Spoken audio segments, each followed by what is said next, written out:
From widely scattered posts all over the country, from Fort Lewis, Washington, from Fort Ethan Allen, Vermont, 7,000 from New York, 7,000 from Georgia, 12,000 from Texas, some by train, some by motor caravans, some by air.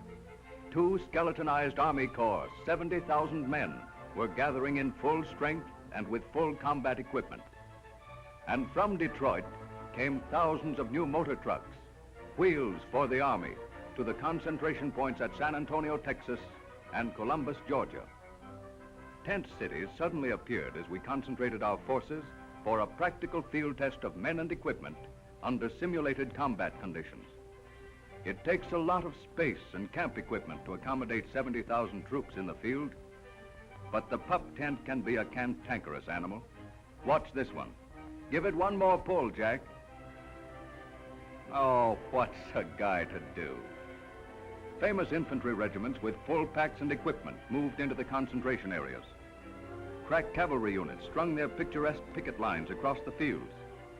The mounts were bred for this service, strong, alert, in top condition. And with them came vanishing arts, the bent back of the horseshoer, and the homely skill of this veteran trooper repairing his leather saddlebags. Long lines of tough Army mules, men and mules. We must put wheels under them because time, fast movement, mobility are the most critical factors of modern defensive power. The feet of troops and animals can't keep up with motorized Army objectives. Fresh from the motor truck production lines in Detroit came 7,000 new units, new wheels for the Army. An impressive demonstration of what one far-sighted industry can do, and do quickly, to give us badly needed motorized mobility.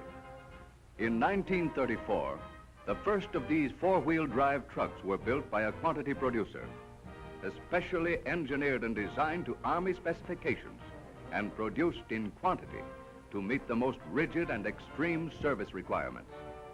Now, when great numbers of these units are needed, the design has been modernized. Wheels for a new kind of Army, fast-moving, hard-hitting for national defense. Industrial and military experts are on hand.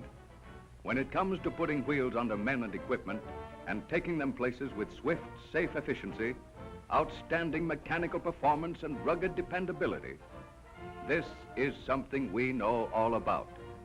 Spare parts and service facilities must be available, right in the field. And even this handsome big service station is on wheels. With typical efficiency, even spare fan belts are provided. The trucks are serviced, equipped with special brush guards, and the trucks are turned over to the regular Army. No time is lost from assembly line to immediate use in servicing the maneuvers of 70,000 men over 3,000 square miles of territory. Great supplies of food must be put on wheels and delivered at concentration points. Our Quartermaster Corps has no small task in feeding these hungry troops. Laymen seldom realize the magnitude of such a job. For these maneuvers, items like 10 carloads of potatoes must be delivered to personnel widely distributed in the field. Great quantities of fresh vegetables, milk, eggs and butter, tea and coffee, 45 carloads of meat alone, and beans and preserves, prunes, cereals, rice and sugar. A total of 177 carloads of food alone to be concentrated, mounted on wheels and delivered under any conditions to the troops for their daily subsistence. Never a military nation, yet our Army's development of combat equipment has kept pace with a swiftly changing world. and in its mobility and defensive power is the shield of our national life, the final bulwark of defense for all of us. 130 million men, women, and children.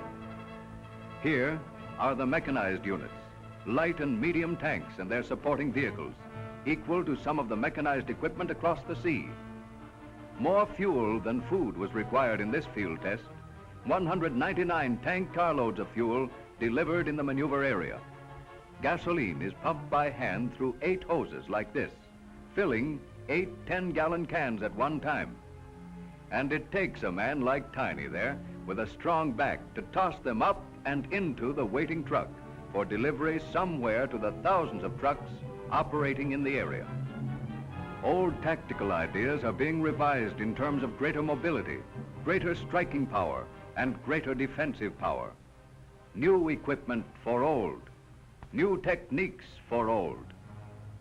Here's one of the trained men responsible for part of the job of building our new army.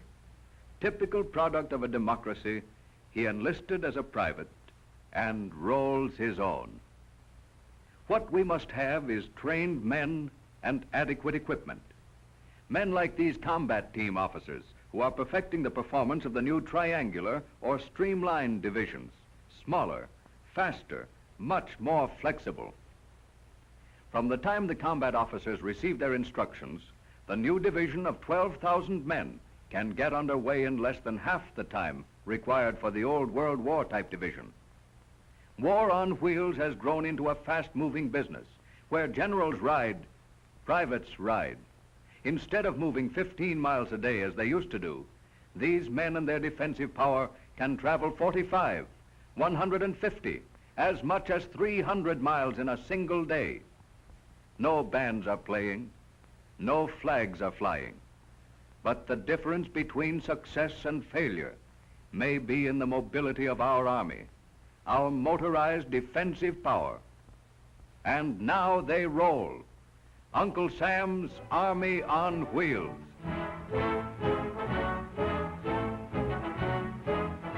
Past the initial point rolls our motorized army under the watchful eyes of its commanding officer.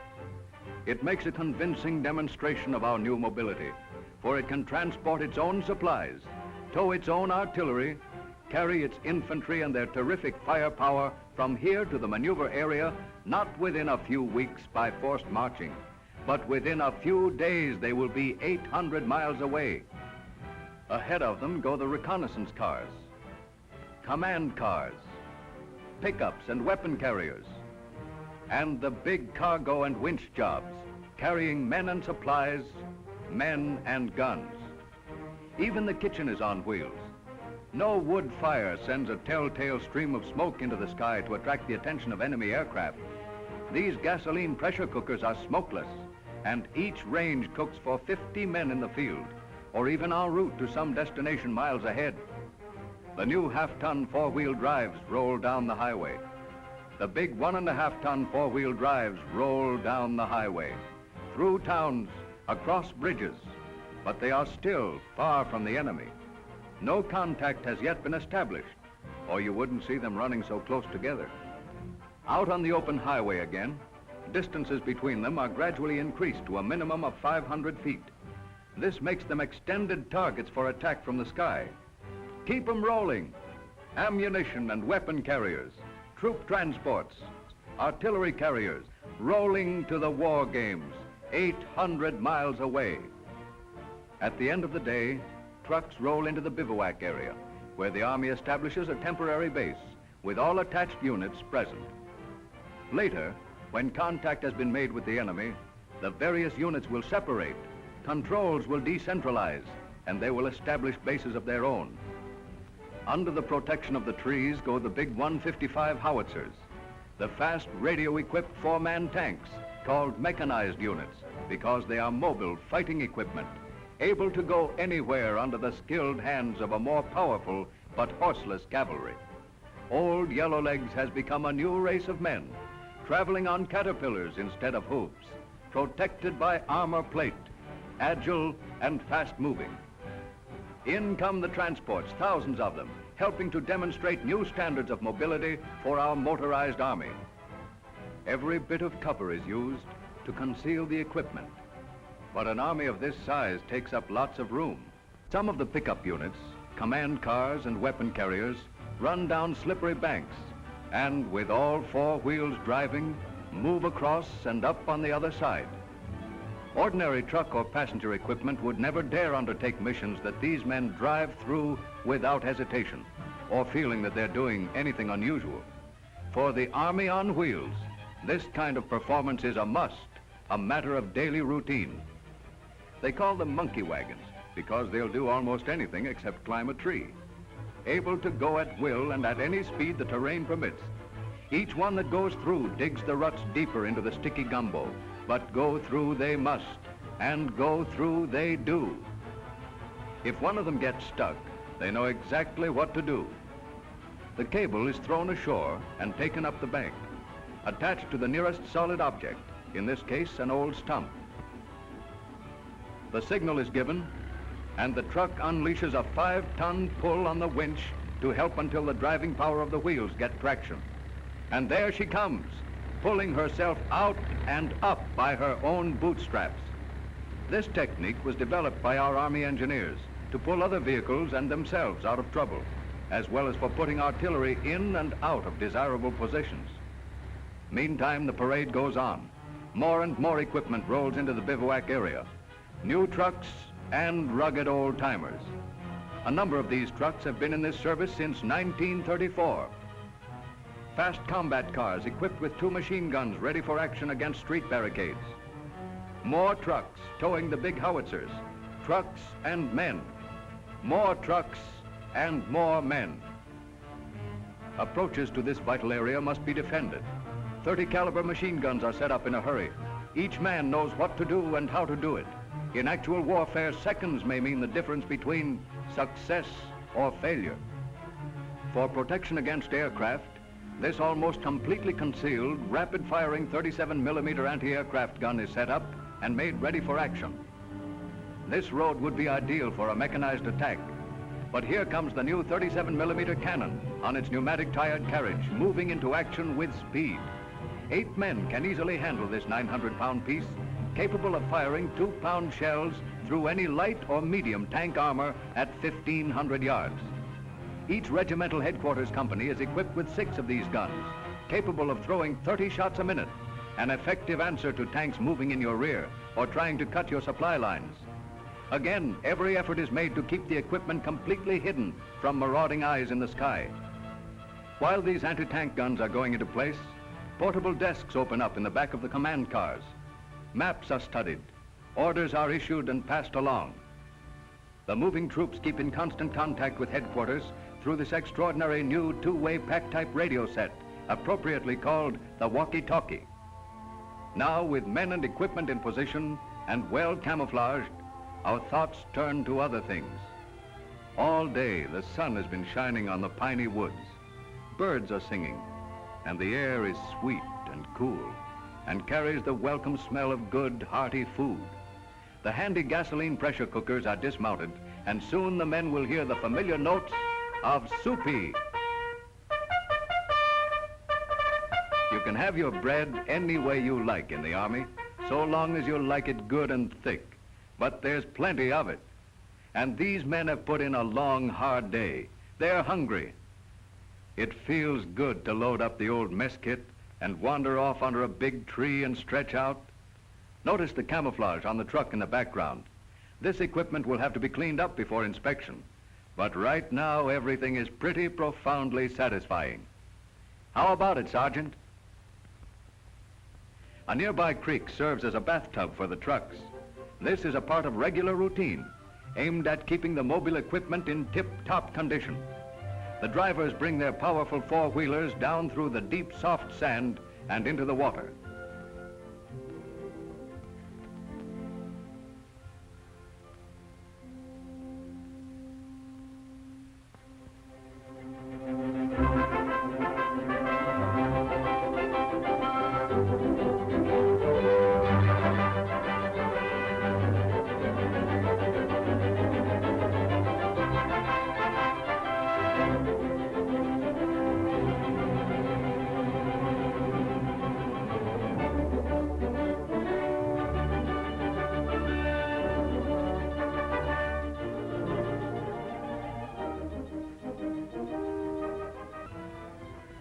From one of the concentration points at Fort Benning, Columbus, Georgia, to the maneuver area in Texas is 750 miles.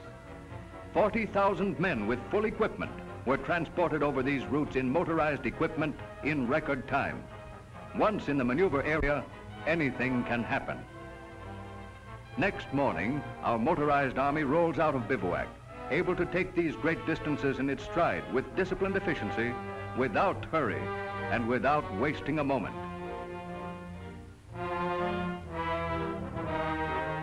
The great motor units come out, up onto the road, and turn their rugged noses toward the maneuver area, where far ahead of them, contact is now being established with the other Army Corps, acting as an opposing force.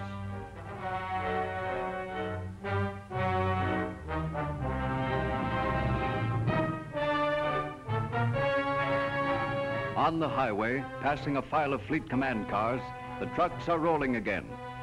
Through towns and cities rolls the Army on wheels, stopping for nothing. Mile after mile like this in the same loose formation, constantly on the alert. 10 miles, 20 miles, 50 miles, a modern army on the march. It seems less dramatic than it really is. Compare this with the old-fashioned army, developing sore and aching muscles and lowered efficiency, while these men can dismount from the trucks and go into action at the end of a day with their striking power, their firepower undiminished.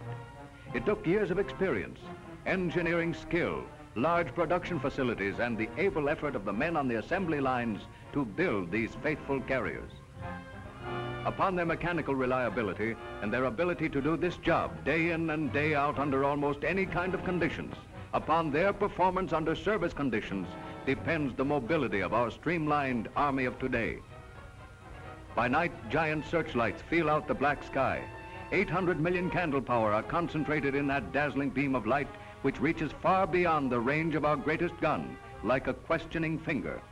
And the long horns, like something out of Buck Rogers, are highly efficient sound detectors, teamed with the searchlight to locate the sound of enemy engines. Anti-aircraft guns go into action. The bombers are driven off, but not until they've destroyed an important bridge. Then the engineers work all night, building a bridge to replace it. By dawn, the last steel boats float swiftly into position, and the finished bridge is one of the largest ever built in peacetime. It measures 761 feet in length and is capable of handling 11-ton equipment, 7½ tons per bay between each boat. Here come the trucks, rolling rapidly over rutted roads, weighted with supplies and equipment. Every driver is tense, but he knows the bridge will be finished in time. No time is lost. The engineers have completed their mission, the bridge is ready for use, and across it rolls our Army on wheels.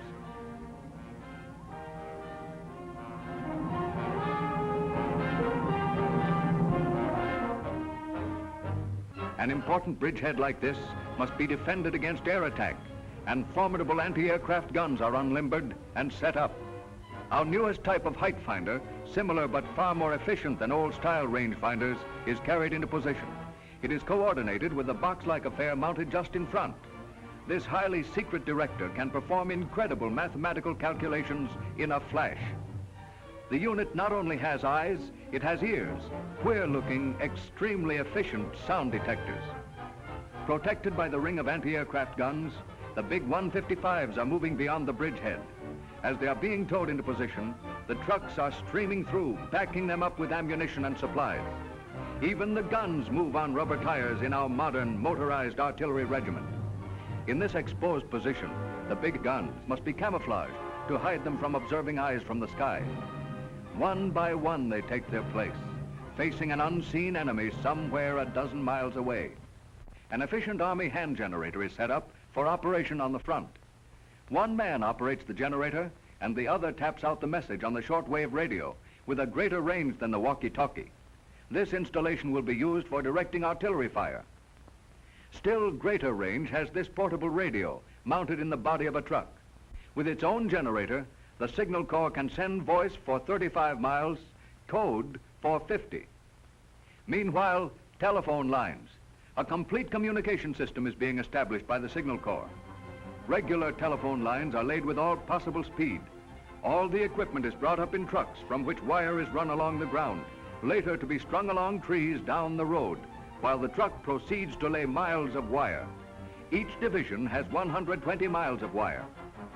Communication is of tremendous importance, for once attack or defense lines are formed, movement must be guided and coordinated through a vast network of communication facilities. Only through great efficiency and flexibility in communications can there be concerted action. Information from field telephones like this, rigged in a hurry, go through a regular switchboard on the telephone central truck and are connected with combat field posts in a nearby village. Important information is exchanged. A connection is made with another field command post closer to the front, which is in turn relayed to the big guns.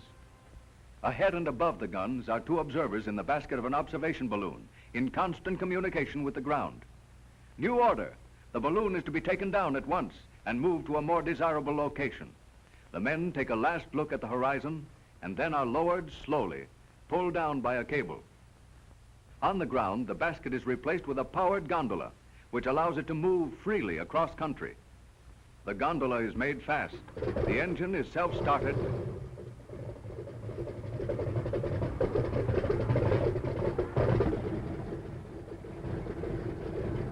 And without waiting to warm it up, the balloon takes off. The ground crew will follow later with the basket and the portable equipment in trucks. At the selected landing field, men are waiting. One of them carries a portable windsock because these balloons must land into the wind like an airplane. Down it comes for a fast, perfect landing, only possible through expert coordination between pilot and the men on the ground. Infantry is streaming along both sides of the approaching roads. With supporting equipment, it is these files of men on foot who can take and hold the ground. Ahead of them go the units of the lightning attack. Past their own combat post go the four-man tanks, a driver, radio operator, and two gunners, in constant touch with headquarters by radio, for they, with attacking aircraft, are the spearhead of the war of movement. While the roads are still available, they forge relentlessly toward the front, only waiting direct contact before unleashing their terrific hitting power. Behind them, not yet under fire, come the supporting motorized infantry and a motorized battery of 75s. The battery turns down a side road and goes into action. Modernized, these 75s have a range of almost 8 miles, and their mobility makes them effective under the high-speed conditions of modern war. While the batteries are going into position, a new civilian warning service is getting its first test. Each square represents a 16-mile area, where civilian observers under the direction of the American Legion are watching for enemy aircraft. From observation points like these, towers in a CCC camp, men with high-power field glasses are scanning the skies. Reports of what they see are written on forms provided for the purpose. The observer turns to his telephone and sends specific information back to headquarters. This information is coming in from a network covering the central and southern part of the United States. Long lines of operators receive the news of any aircraft movement. They pass it on to the operator at the switchboard, who turns on lights showing the path of the enemy aircraft on the other side of the big map. Speed, altitude, and types of approaching planes are shown on this smaller control board, which flashes this information on the other side to the commanding officers. 2 bombers are approaching, flying low and in an easterly direction. Their progress is watched on the big map, and something new in a warning service is being successfully pioneered in this bulletless peacetime exercise for preparedness. The approaching thunder of attack from the air drives this motorized column from the road. 50 caliber machine guns spit back from the truck in the foreground. Troops scatter from open road positions. Anti-aircraft guns are in position to repel aerial attack and reconnaissance.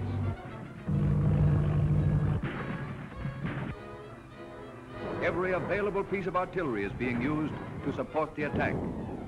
Smooth-bore mortars with curved fire and remarkable accuracy are throwing their gas shells right into the enemy lines across the way. Smoke pots burst on a nearby hill to blind the approaching tanks and screen our own counterattack. And here they come, lunging at high speeds over the rough ground, belching, lurching, deadly medium and light tanks preceded and supported by bombers and hedge-hopping aircraft. Our regular army experiments with a mechanized attack, crushing speed and striking power. Here is a realistic imitation of disastrous, swift, fluid, modern combat. The aircraft and artillery firepower is followed by these mechanized units with their high maneuverability and speed. But it is the infantry that must take and hold the ground.